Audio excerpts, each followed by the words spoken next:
the leaders like to use words that sound nice to describe something that is not so nice. For example, back in World War II, that like if you go to history, the history books will show that what Hitler did to basically sell the genocide was basically they called this genocide ethnic cleansing. Ethnic cleansing sounds nice. It's like, what's that? Sounds like something nice. Right? Ethnic cleansing. It sounds like it's not such a bad thing. However, it's a terrible thing. It's a demonic thing. It is diabolical. Because you're talking about killing millions of people. Right? That's basically it. Now, that's an extreme example, obviously. So forget this extreme example. Now, it still is the same argument though. They use certain words, and I'm going to play the video. In fact, I don't want to speak too much. Let's play the video. Listen to these words. And I think these words are eerie by themselves because many people are going to think, oh, everything's good. I'm going to buy food, and I'm going to eat food, and I'm going to buy meat, and I'm going to eat meat. I'm going to just continue consuming, and I'm going to trust my government and trust the people who I buy the food from. Newsflash, this is 2018. You can't be trusting anything no more. Listen. For American exports across the range of sectors, including our farming, manufacturing, and service industries. As part of our agreement, the United States will be able to lock in our market access to Canada and Mexico and greatly expand our agricultural exports, something we've been wanting to do for many years. This is an amazing deal for our farmers and also allows them to use cutting-edge biotechnology and eliminates non-scientific barriers. Eliminates non-scientific barriers. It allows the farmers and those who are in the agricultural industry to use cutting-edge biotechnology. Sounds nice, right? Sounds like a beautiful thing for the future. You see, if you hear cutting edge and then biotechnology, many people don't realize what that entails to. Many people just hear, oh, cutting edge technology.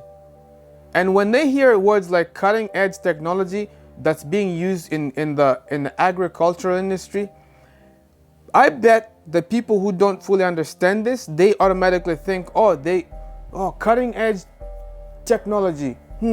Maybe they got the latest equipments that will make the job much easier.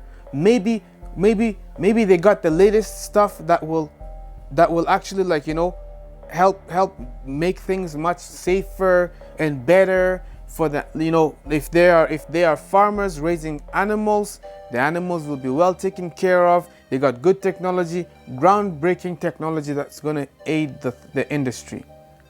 But little do they know that this actually is pointing to human beings acting as gods. Why? Because this biotechnology is actually the further modification of things and altering things at the genetic level. In other words, the things that you are going to be buying are not natural. In other words, even the meat, remember, there are lab-grown meats which are being grown in laboratories. Meat that is being grown in laboratory. You can't trust any of these things. This is an amazing deal for our farmers and also allows them to use cutting-edge biotechnology and eliminates non-scientific barriers.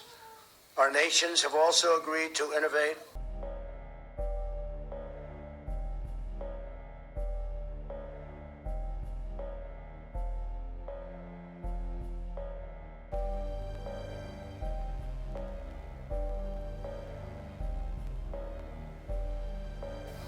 See, new measures to ensure fair competition. Everything else, you see, the way that they put these things there, the way that they are speaking, these things are carefully written down so that when they bring it to the public, the public listens to these things and it sounds just like normal, it sounds good. But did you know that early 2019, beginning 2019, did you know that many food companies or many grocery stores are no longer going to be selling natural foods anymore? Did you know this? And this is actually a direct result of what they have signed. In other words, when you go to the food market, you are not going to be finding natural foods anymore, even the fruits, even the vegetables. When you go to the section that says organic, look, I went to the nearest superstore, and I even went to Walmart, and I went to the section that says organic. And where it says organic, there are quote unquote organic grapes. Now, to my surprise, because I'm like, yes, I'm going to go buy organic grapes. When I get there, it says organic right on the label, right on the bag of the grapes. And then it says organic seedless grapes. Now, how can you have an organic grape that has no seed? The whole point of having an organic grape or organic watermelons is so that you have the seeds. They are untempered with. They are completely natural. All of these things have been tempered with. Now, for those of you who love to buy meat, those of you who love to eat meat, I highly recommend looking at a different alternative and changing the habit of eating meat. The truth is, ladies and gentlemen, and you know, I just stopped recently. The truth of the matter is this. I believe 100% that we have been lied to by being told that we need to have meat in our diet. You have been lied to if you bought that. You know, there's many different ways of going about eating healthy. The meats which they are going to be selling in the store are not going to be good meat.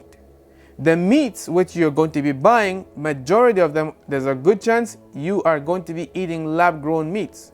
Now, with regards to this subject of biotechnology, did you know that this biotechnology does not just limit to the agriculture industry, but rather this also goes into the meat industry?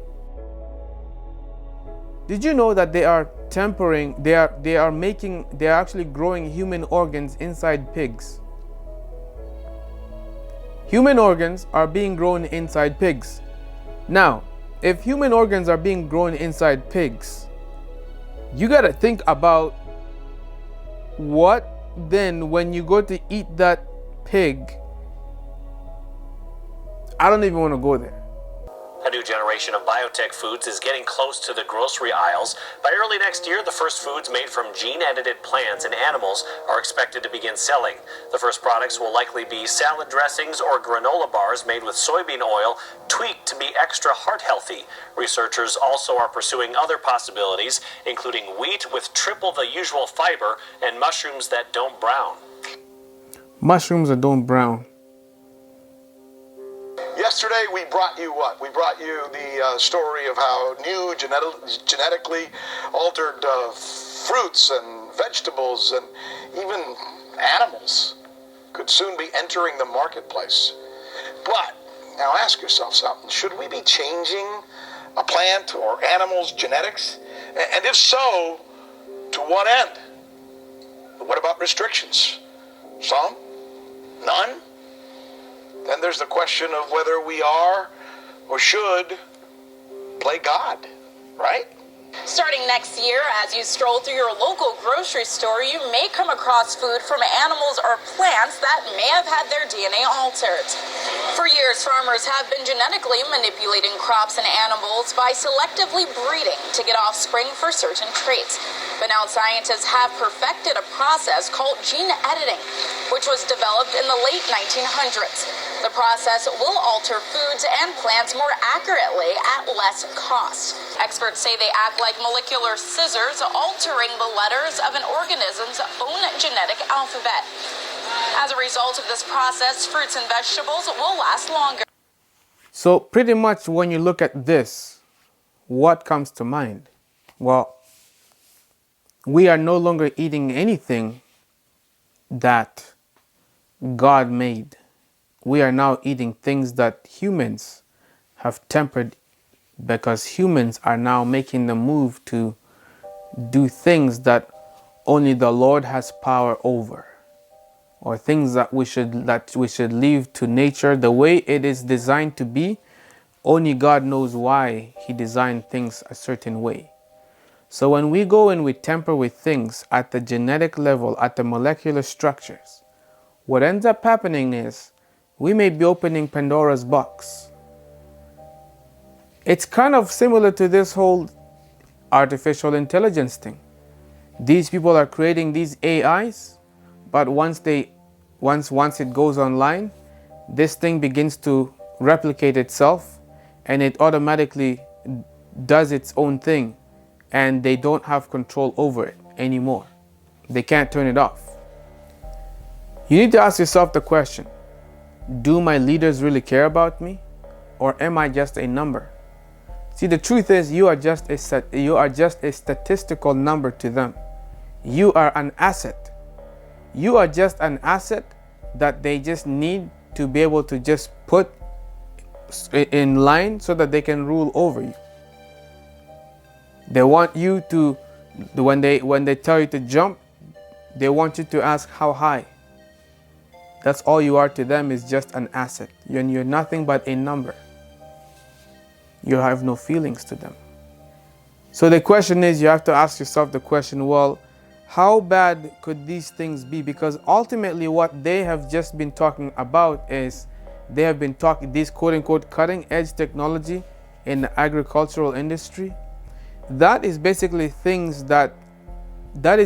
talking about genetically modified organisms, GMOs, and whatever that they can be able to go, like when Trump said that they are eliminating non-scientific barriers, it's basically like, non-scientific barriers. That means they are using science now to grow everything. They want people, they're encouraging the agriculture industry to utilize the scientific methods, and these quote-unquote scientific methods ultimately goes hand in hand with gene editing. It goes hand in hand with growing organs of animals, or growing human organs inside pigs. All of that goes hand in hand. So you have Pandora's box is being opened. Once Pandora's box is opened, you can't close it. Obviously, we know there's no such thing as Pandora's box, but it's just a metaphor that I'm using, that basically Pandora's box has everything evil in it. Once it's open, you let out some evil things. So you are being fed by mad scientists. And if you look at what Hollywood is portraying with regards to the movies, there's something should click for you, because the movie industry, they make movies in which all of a sudden, oh, there's an outbreak, there's a virus, there's a disease, there's this type of an illness, that there's an outbreak, that all of a sudden everybody has a certain disease, a certain illness. You see, the animals are being taken away and they are being diseased. That should give you a red flag. You have been deceived into being told that you need meat in your diet. The thing is, you are actually being turned into a beast. You are being turned into an animal, and you don't know it. When the economy collapses, and it will, many people are going to start turning on one another, because they're going to say, well, I need meat, I gotta eat. Stay tuned, subscribe if you're new to this channel. I hope that you got something out of this video here. Again, this is not a doom and gloom type of message. I'm not trying to scare you. I'm trying to make you think about what you are being sold here, so that you can be able to make better alternative choices. But like, for example, go and grow your own stuff. Yeah. I'm not gonna hold you off. If this is your first time tuning in, be sure to subscribe. Thank you for tuning in and for joining me. This is The Controversy 7. You take good care of yourselves, be safe, and I'll see you guys next time.